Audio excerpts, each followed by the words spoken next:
Hi guys, I'm Sally with Owl Crate Jr. and I'm here with an end of summer middle grade book haul for you. There were so many books that came out in August and September that I'll admit I've only read one of these so far, so these will be new to me, but they are basically all on my TBR and I cannot wait to share them with you. The first one on my list is one that I have heard such great reviews for so far, and I'm really looking forward to diving into that one, and it is So Done by Paula Chase. This is about two young girls who have been best friends since they were 2, but have spent the summer apart, and when they come back together, sort of things have shifted and they're both sort of going off onto different social paths, and yeah, just there's some sort of weirdness in the air in their relationship. It's really cool too because a lot of the story is interspersed with like text conversations and emojis, and it just has like a very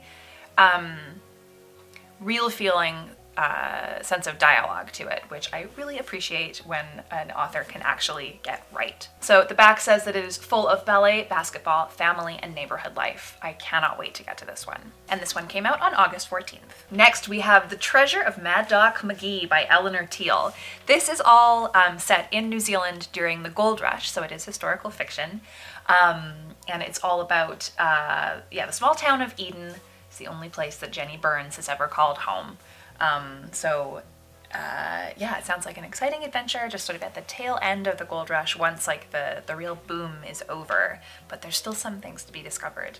What I love about this one is that there are puzzles throughout it, so if you are a puzzle fiend like me, you can get something a little bit extra out of there. So here's just one example of a little code that you kind of get to break along with the characters in the book. I think that is so neat. This one came out in August. Next up we have Elephant Secret by Eric Walters. This is all about an 11-year-old named Samantha who has grown up on an elephant sanctuary that her father owns in North America. So she's, spent her whole life around elephants, but this summer a very special new addition has arrived at the sanctuary. I don't want to spoil too much about why this new addition is so special, but you will have to read the book to find that out. And it just sounds great. And if you are a total nerd like me, you will appreciate that there is a bibliography in the back. So if you love elephants and you want to know more about the science behind them and everything else in this book, there is lots of extra reading that you can go to your library and check out from there. This one came out at the end of August. Next up we have The Story Collector by Kristin O'Donnell Tubb, and this is a New York Public Library book. This apparently is actually based on a real person named Viviana Federer. Sorry if I mispronounced that. But it's all set in the 1920s in New York, and she actually lives in the library. She's grown up there. And it may or may not be haunted. You will have to find out by reading the book yourself. But it just sounds like a lot of fun, and it has been compared to From the Mixed Up Files of Mrs. Basil E. Frankweiler. So if you know and love that one, I'm sure you will also enjoy this one. This came out on August 28th. Next up we have Ave Sway by the Newbery medalist Cynthia Voigt. This sounds unbelievably charming and perfect for heading into fall when all the leaves are turning. Toaff is a little gray squirrel who is full of big questions. I don't know what else you need to know. If you like animal stories and you want to hear it from a squirrel's point of view, definitely check this one out. It came out on August 7th. Next up we have Cavall in Camelot, A Dog in King Arthur's Court by Audrey Mackaman. This is all set in, King Arthur's times, medieval sort of historical fiction, but all through the point of view of this lanky hound here. So if you like a good dog story and you like some royal historical fiction, this will be just right for you. Came out on August 21st. Next up we have Marcus Vega Doesn't Speak Spanish by Pablo Cartaya. This one I believe is for a slightly older middle grade crowd. The main character is in grade 8, and he is the biggest kid in grade 8. He looks much older than he is. But when there is an incident where Marcus is provoked and lashes out against somebody who's bullying somebody else in school, he's the one who ends up in trouble. So he and his family end up going to Puerto Rico, where his father is from, to just sort of get a change of scenery, and also so that he can hopefully meet his dad. And it sounds like it's just a really great sort of coming of age story and finding out who you are. It's been compared to Ghost and See You in the Cosmos, both of which are fantastic. So if you liked those, definitely check this one out. This one came out on August 21st. Next up we have Nowhere Boy by Katherine Marsh. This is another one that I would say is more for like the 10 to 14 set rather than 8 to 12, but it sounds wonderful. It is from the point of view of two main characters. We've got a 14-year-old Ahmed, who is a Syrian refugee who has fled to Brussels, Belgium, and Max, who's a 13-year-old American kid who started going to school by himself in Brussels. So they, their paths cross and they sort of help each other adjust to their very different but new lives in this new city. I've heard that it is a wonderful depiction of what it is like to be a refugee in a new city, and that it's just like a really great friendship story and coming of age story. So definitely check this one out if you are a 10 to 14-year-old. This one came out on August 7th. Next we have Totally Middle School. This is actually a compilation of a bunch of different short stories by some of the best middle grade writers we have today. So we've got Lois Lowry, Karen Cushman, Gary D. Schmidt, Catherine Patterson. It's just like full of names that you will recognize. I think it's sort of arranged by some like loose themes, but for the most part it's just a bunch of really great short snippets of middle grade writing.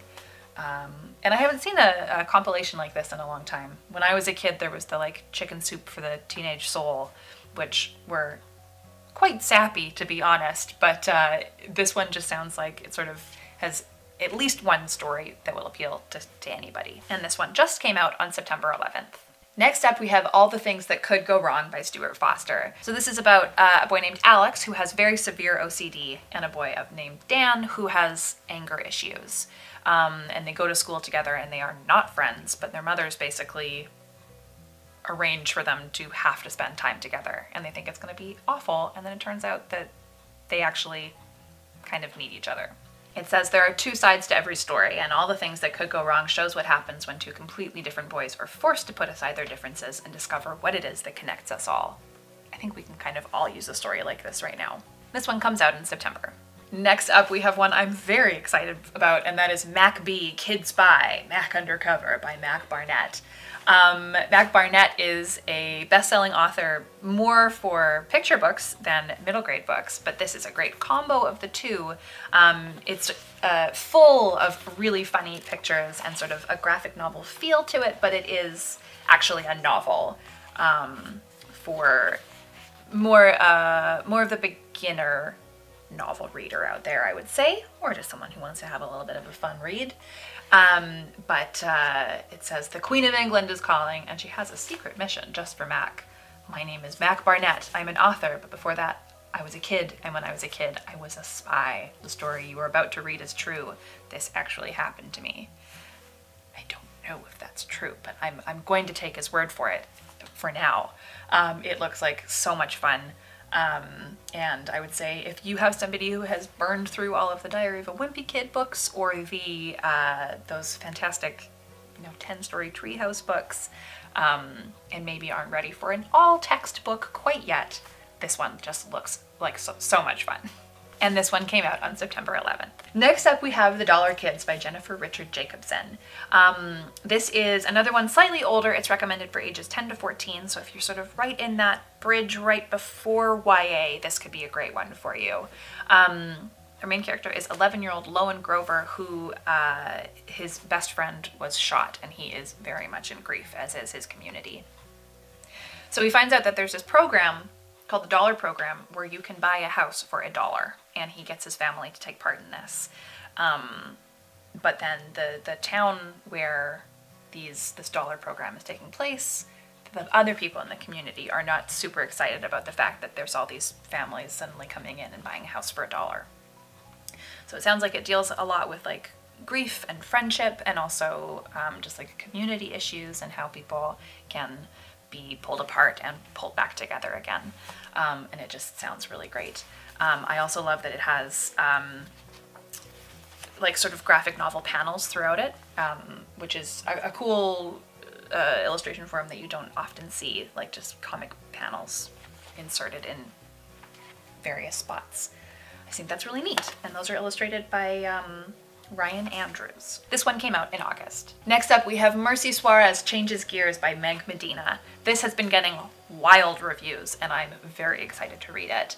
It is all about 6th grader Merci, who attends a prestigious school, but is on the scholarship program, and her family really has to like scrimp and save for her to go to this school.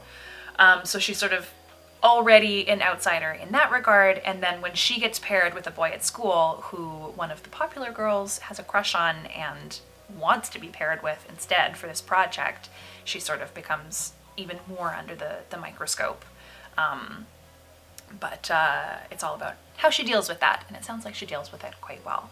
It sounds like a funny coming-of-age story, and this one comes out in September. Next we have Lifeboat 12 by Susan Hood. This is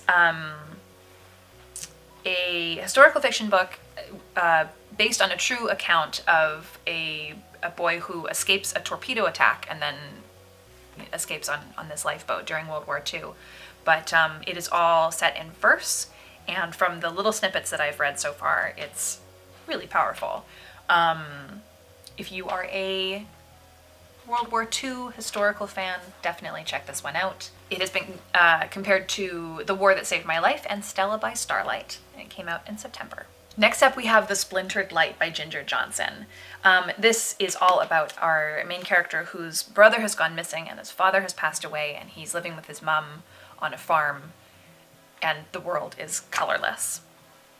But he stumbles across a key to where his brother might be, and also a world of color, basically. It sounds very reminiscent of The Giver, which is also all about a world in which there is no color.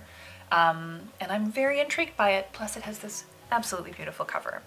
This one came out on September 4th. Next we have a non-fiction book, and that is Path to the Stars, My Journey from Girl Scout to Rocket Scientist by Sylvia Acevedo.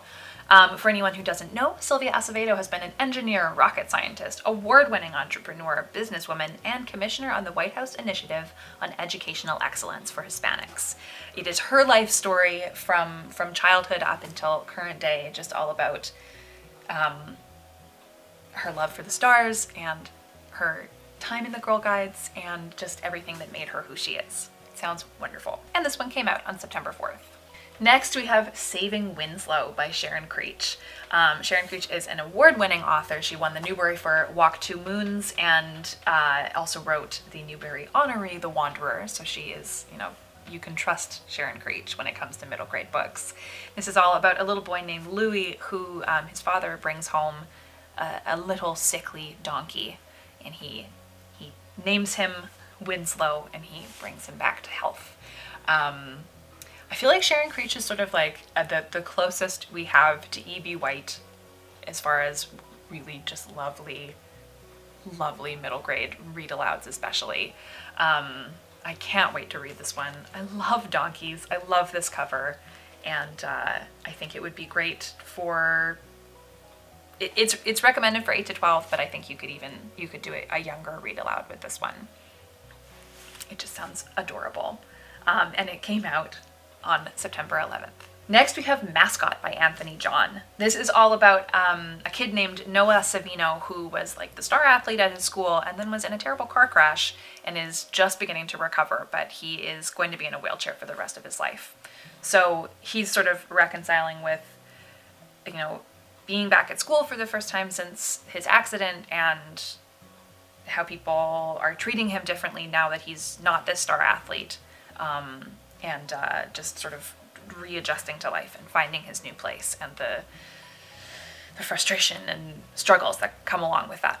It's been getting rave reviews. I think if you enjoyed Wonder, this would be a great next book for you. The back of the book says, "The witty yet heartfelt story about perseverance in the face of adversity is perfect for fans of John David Anderson and Cammie McGovern." Definitely check this one out. This one came out on September 11th.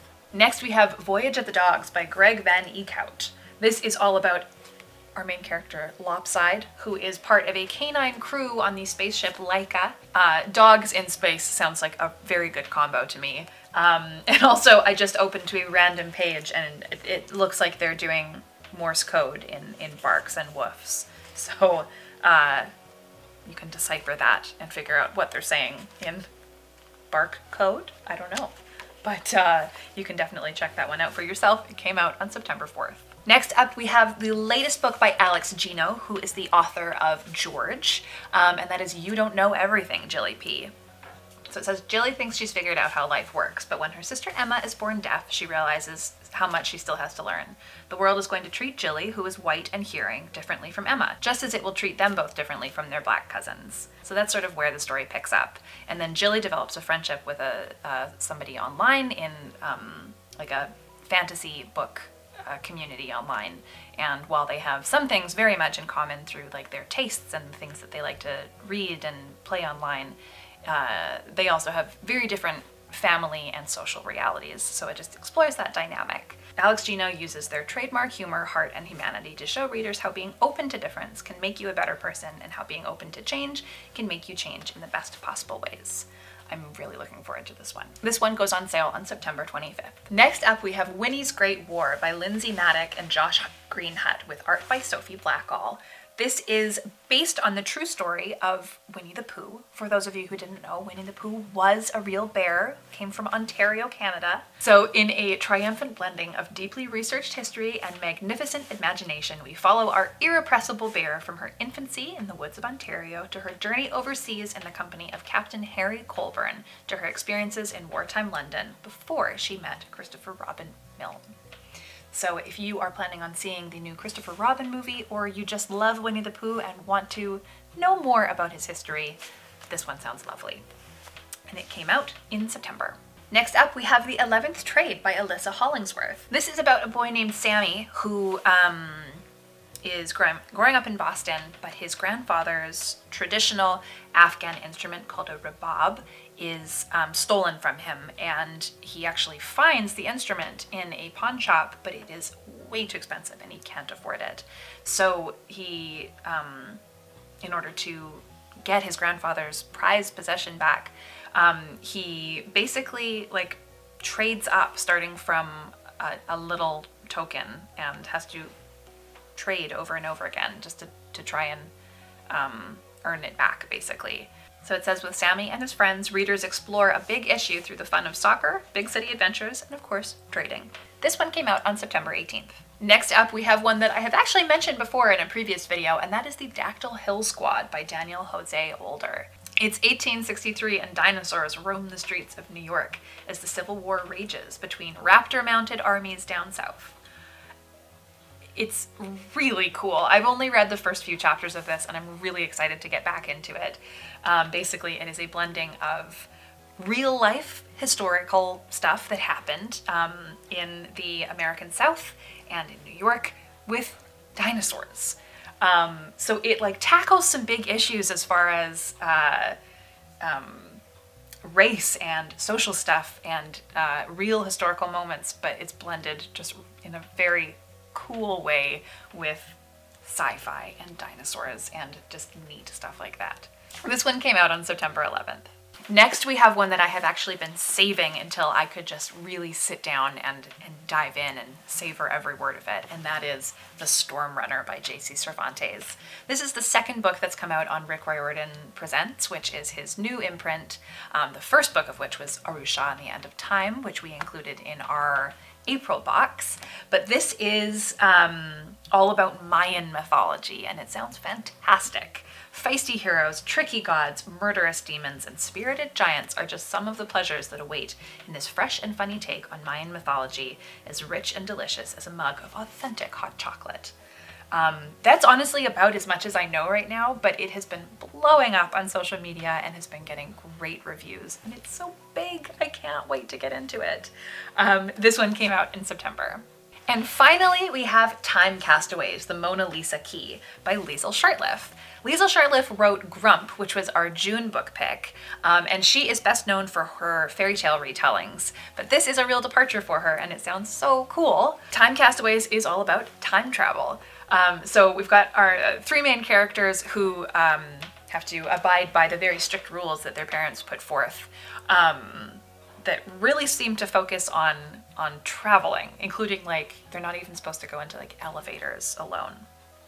But obviously they break the rules, and surprise, they go time traveling and get wrapped up in an art heist back in time with these wild thieves. It sounds like so much fun. I'm really looking forward to it. And this is the first of a brand new series from Liesl, so I think it's gonna be just great.